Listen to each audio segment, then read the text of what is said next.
All right, hello and welcome to this training. As you can see from the title, what we're going to be covering today is how to attract everything by wanting nothing. And as you can see from the overview, what we're going to be talking about more specifically is first the overview itself, the wanting trap, the cluttered receiver, the vacuum principle, the review, and then the action items for the day or the next few days. Now, before we get started, if you want this training along with this document, then make sure to join the free community from the link in the description. If you want to work with me one-on-one, then make sure to book a call from the link in the description. And if you want weekly tips on health, wealth, love, and self, then make sure to join the newsletter again from the link in the description. With that said, let's get started and talk about the wanting trap. So here's the thing most people get wrong about manifesting. They think that the game is about really wanting harder, visualizing more, affirming louder, basically just pumping more desire into the universe and hoping that something sticks, which sounds pretty reasonable on the surface because wanting feels like you care. It feels like you're doing something, like you're actively pulling your future towards you. But the reality is that wanting is actually a signal of absence, right? A kind of energetic broadcast that says, I don't have this yet. And the more intensely you want, the more clearly you're telling yourself and everyone around you that you're in a state of lack. And this is where it gets a bit sciencey, but because your wanting is literally noise in a signal to noise ratio situation, meaning the more you're focused on the gap between where you are and where you want to be, the harder it becomes for your brain, your body, and your attention system to actually notice opportunities that are already around you, since your reticular activating system, which we've talked about before in other trainings, is tuned to confirm whatever you believe is true. So if you believe you don't have the thing, your RAS will helpfully filter out evidence that you could. And you can think of it like a radio dial that's basically stuck between stations, where the station you want is playing perfectly fine, but all that static from wanting is drowning it out. And the more emotional charge you put into the wanting, the louder the static gets, which is the opposite of what you'd expect, right? Your brain can only process a tiny slice of reality at any given moment, maybe a few hundred bits out of millions. So it has to choose what to show you. And it chooses based on what you've told it matters, which is exactly why someone who believes they're unlucky keeps finding evidence of bad luck, while someone who believes they are lucky keeps stumbling into good fortune, right? There's an attention economics angle here too, where your cognitive bandwidth is genuinely limited like a budget. And every unit of attention you spend on wanting or craving or longing is really a unit you can't spend on noticing, receiving, and acting. And there's a subtler thing happening here too, where wanting puts you in a particular physiological state, a kind of grasping, reaching, striving mode that your nervous system reads as not safe yet, not there yet, keep pushing. And that state has a frequency to it, right? A vibe, if you want to call it that. You've probably met someone who just felt desperate, like they were trying too hard to close a sale or to get your approval or make something happen, and you could sense it even though they didn't say anything explicitly. Desperate, but that's the energetic signature of wanting, and it repels. And the opposite is also true, right? Where someone who seems genuinely unbothered, like they'd be fine either way, tends to attract more easily because they're not leaking need everywhere, which paradoxically makes people want to give them things. And this is basically the whole problem with mainstream manifestation culture, the vision boards and the affirmations and the raise your vibration stuff, because most of it keeps you anchored in wanting mode rather than receiving mode. Now, there's nothing wrong with those stuff. If you enjoy doing them, keep doing them. But they be aware that they kind of keep you anchored into that wanting state, right? Into that wanting vibe. And it keeps you staring at pictures of what you don't have yet rather than creating actual space for what you want to arrive, right? There's a whole industry built on this, honestly. If you think about it, it's selling you more journals and more techniques that are all basically amount to want harder with better strategy. And the reason it keeps selling is that wanting feels productive. It feels like you're doing the work, even though it's often the thing that's keeping you stuck. And it's the same trap as being busy versus being effective. You can spend all day doing manifestation rituals and it can feel like you actually accomplished something without actually moving any closer to what you want, because the rituals themselves can become a way of avoiding. And there's also something really comfortable about wanting, like it lets you keep dreaming without having to actually receive, because receiving actually requires change, right? It requires you to become someone who has the thing, and that's scarier than just continuing to want it from a safe distance. So you end up in this weird loop where you're affirming abundance while your entire posture, environment, and relationship structure is screaming scarcity. And your subconscious picks up on the contradiction every single time, which is why affirmations alone rarely work for people whose lives aren't aligned with what they're actually affirming, right? James Clear has this thing in Atomic Habits about how your outcomes are a lagging measure of your habits, and your habits are a lagging measure of your identity. The same principle really applies here, where your external results are a lagging measure of your internal state. And if that state is fundamentally wanting, right, craving, your results will keep reflecting that. So your environment is always giving you feedback about what you actually believe, which is why someone can say, I'm abundant, while living in chaos and clutter. And the clutter is the real truth your system is operating from.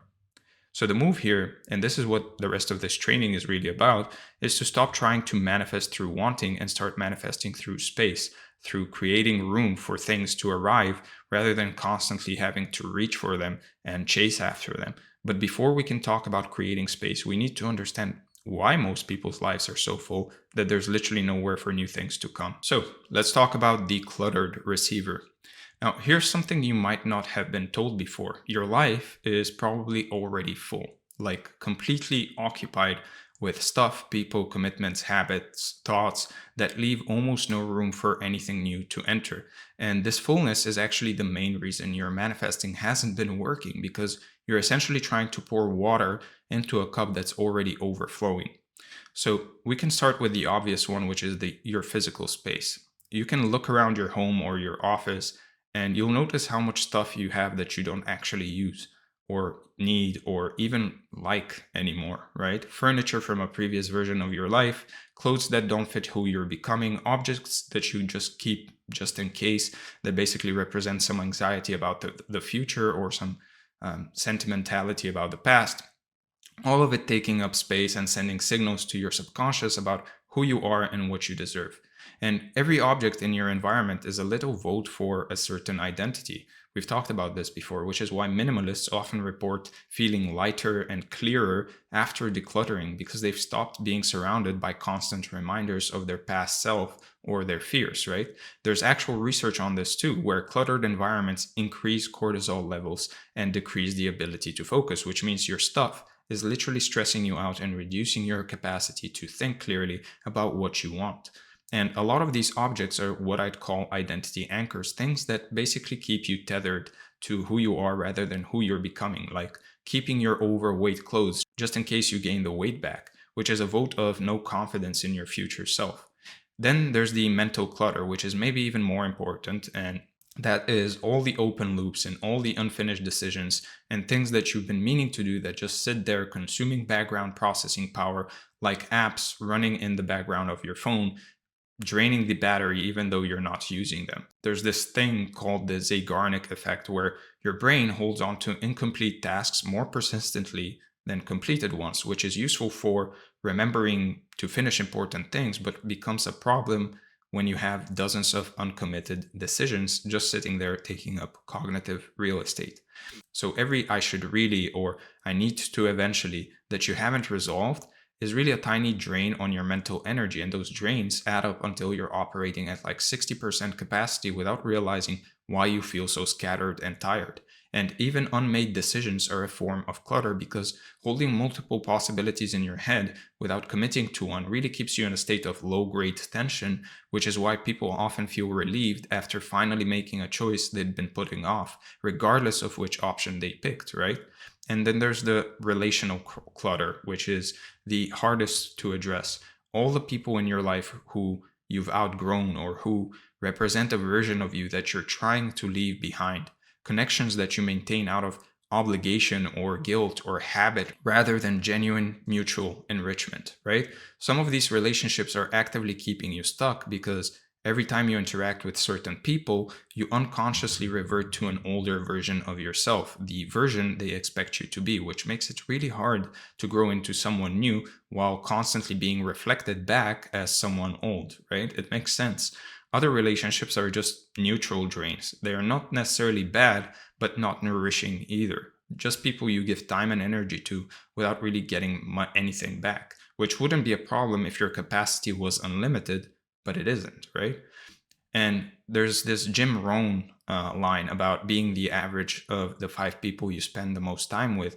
And it is cliche, but it's cliche because it's true, right? Your relationships are constantly co creating your sense of what's possible, which is why upgrading your environment often means upgrading your circle. Now, there's the deeper mechanism here, though. Your system, your body, your mind, your life is constantly really trying to maintain homeostasis. It's trying to stay stable and predictable, which means it actively resists any change, even when you constantly want change. And all that clutter is part of how it maintains that status quo, of how it maintains that homeostasis. And this is why cleaning your room can feel so weirdly hard sometimes, right? Or why ending a relationship that's clearly not working takes so long, because your system has adapted to the current arrangement and basically experiences any change as a threat, even a positive one. So the clutter has become comfortable in a dysfunctional way, like a weighted blanket made of old stuff and stale commitments. And there's something almost soothing about being so full that nothing new can get in, because at least it's familiar, right?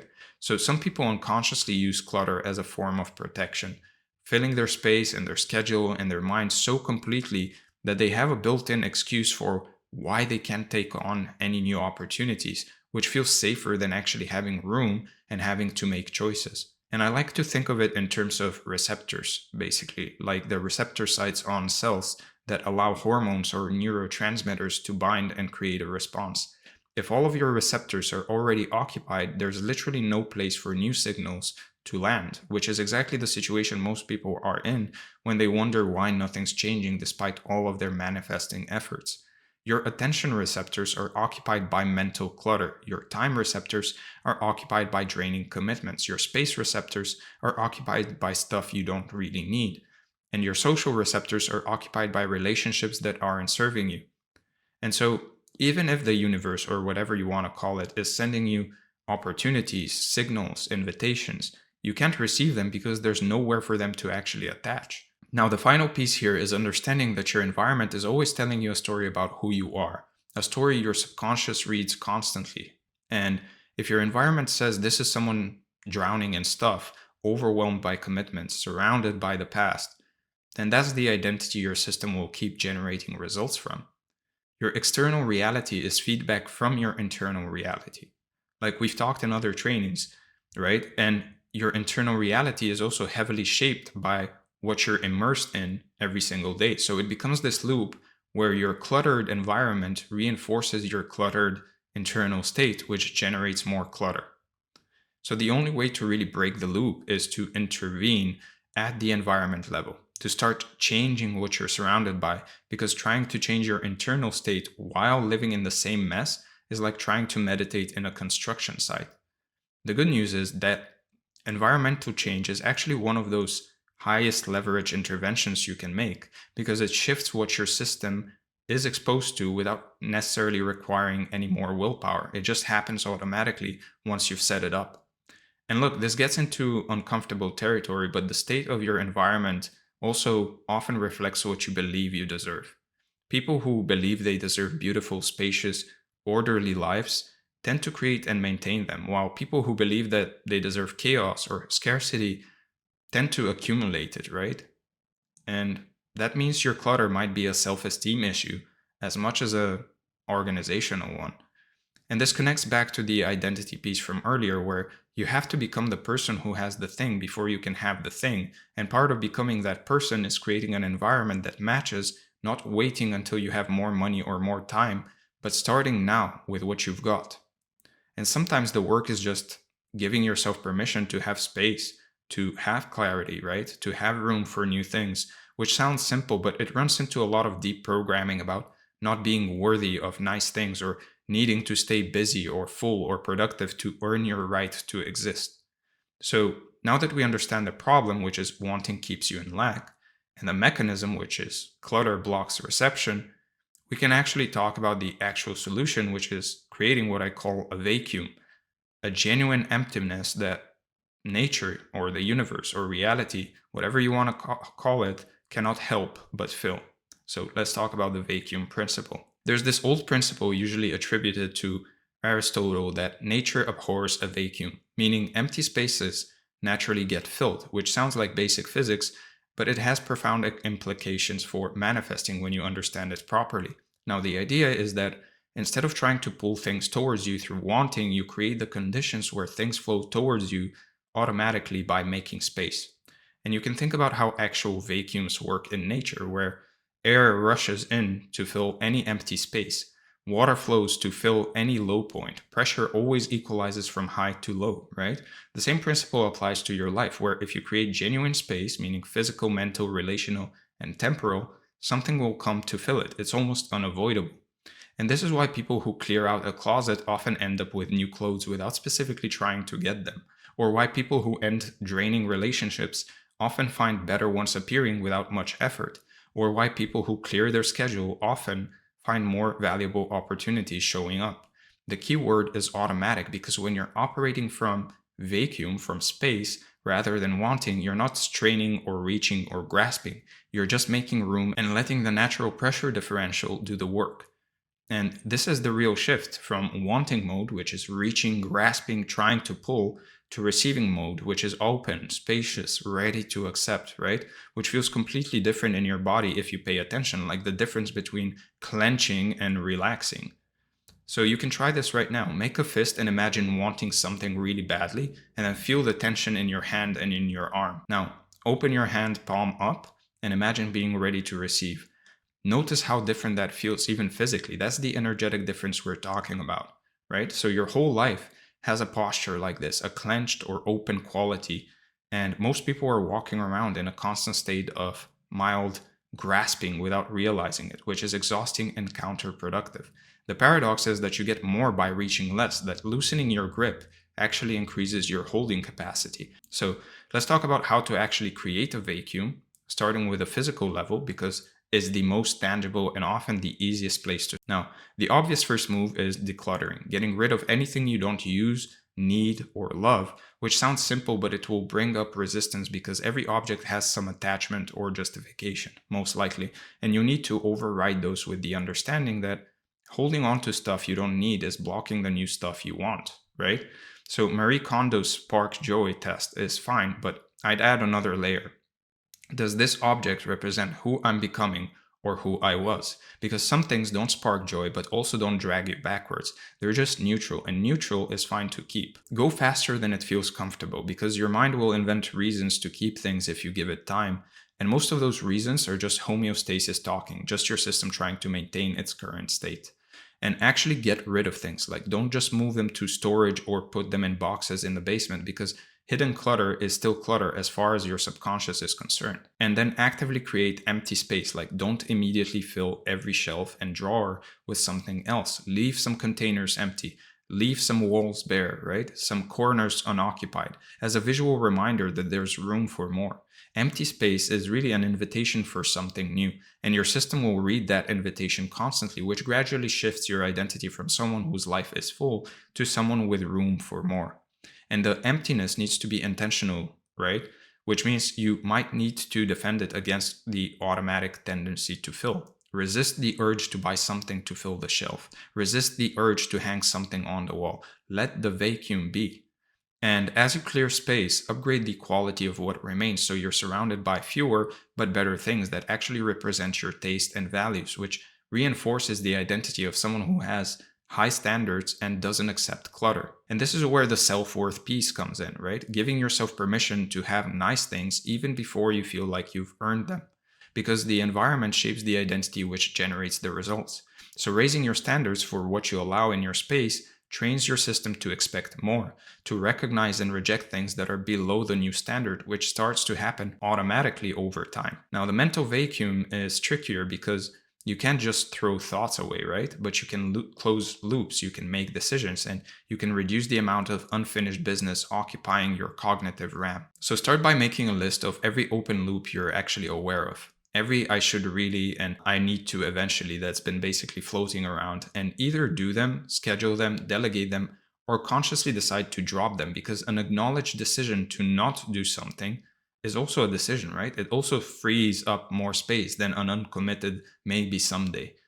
So this is basically what David Allen's Getting Things Done system is really about. It's getting everything out of your head and into a trusted system so your mind can actually let go of the background processing. Now, people who do this often report an immediate sense of relief and clarity, like finally putting bags down they've been carrying for so long that they forgot they were heavy. Now, the thing is, this is not a one-time thing, right? You need a regular practice of capturing those new loops and then closing or processing them before they accumulate. Otherwise, you'll be right back to full within weeks. So same with unmade decisions, which are maybe even more draining than incomplete tasks, because holding multiple possibilities open requires constant low-level processing. Make the decisions, commit to them, and then just move on. Most decisions don't need to be optimal, they just need to be made, because even a suboptimal decision really frees up more energy than continued deliberation, and you can always adjust later. So perfectionism is often just a fear of commitment in disguise, a way of keeping all of your options open while actually choosing nothing, which feels safe but is actually very costly in terms of mental capacity. And a regular meditation or mindfulness practice also can help here. Not necessarily to achieve some special state, but just to let your mind settle and process, like letting murky water become clear by not stirring it, right?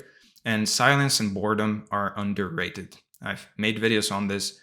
They're when your mind can actually complete the background processing instead of always being fed new inputs. So reduce your inputs, consume less content or news or social media, because every input creates processing load, and most inputs are adding clutter rather than value. Now, the relational vacuum is the hardest but often the most impactful, because relationships are where we really lose the most energy without realizing it. And they're also what most stubbornly anchor us to old identities. So do an honest audit of your relationships and ask yourself for each one, does this person actually energize me or drain me? Does this relationship reflect who I'm becoming or who I was? Am I maintaining this out of genuine care or just obligation, guilt, or habit? And this is going to be uncomfortable, because you'll probably find that some relationships you've invested a lot in are actually not serving you at all, right? And that feels almost like a loss, like admitting you were wrong to invest. But sunk cost thinking will keep you pouring more energy into draining connections.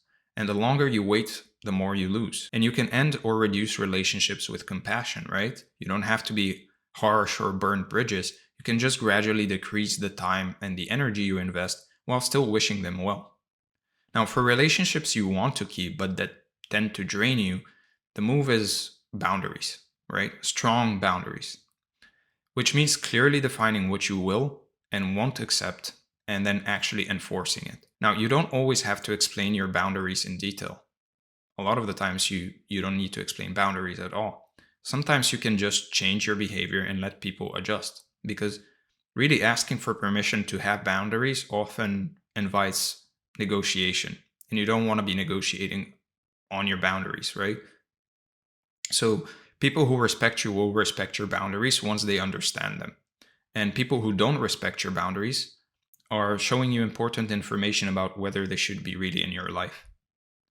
And as you clear relational space, intentionally fill some of it with people who represent where you're going, people who inspire you, who are living the kind of life you want, who see your potential and reflect it back to you. You become like the people you spend time with. So this is one of the highest leverage investments you can make.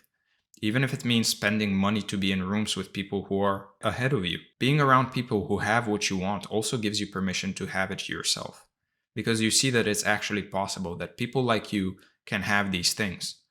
And so finally, there's the temporal vacuum, meaning creating actual empty time in your schedule rather than filling every slot with commitments, which is maybe the hardest one for ambitious people who feel like empty time is wasted time. Now, you need a margin in your calendar, space between things, time that's uncommitted and unstructured, not because you're lazy, but because that's when the unexpected opportunities can find you, or unexpected ideas, when the ideas can actually percolate, when the rest can actually restore, right? This feels counterintuitive if you're used to measuring productivity by how busy you are, but being constantly booked is actually a form of a scarcity mindset, right? A fear that if you slow down, you'll fall behind.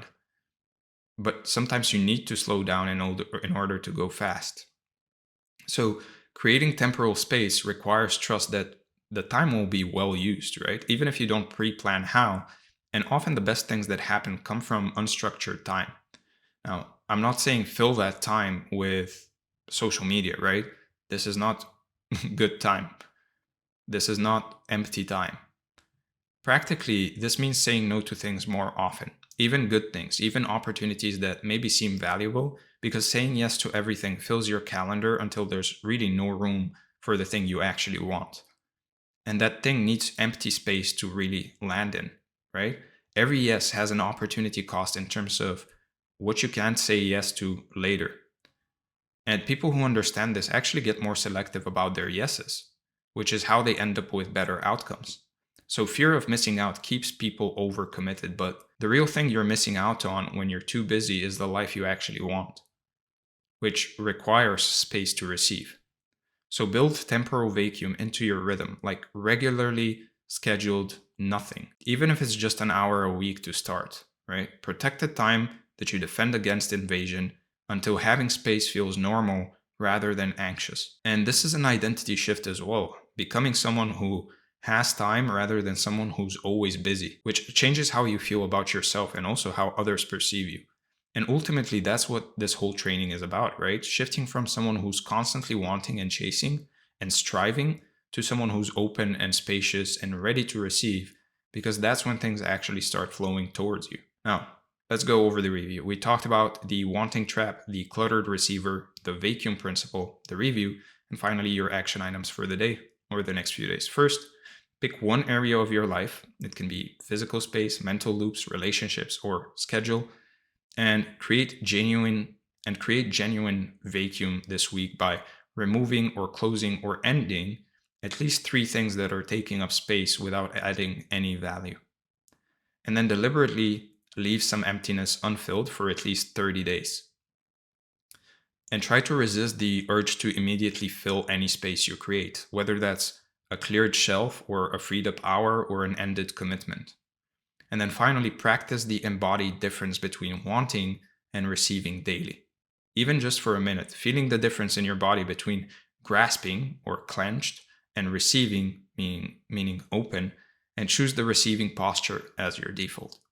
With that said, I hope you enjoyed this training. I hope it brought a lot of value. If you want this training along with its respective document, again, make sure to join the free community from the link in the description. If you want to work with me one-on-one, then make sure to book a call from the link in the description. And if you want weekly tips on health, wealth, love, and self sent directly to your inbox, then make sure to sign up to the newsletter, again, from the link in the description. Once again, thank you for being here, and I'm going to see you in the next one.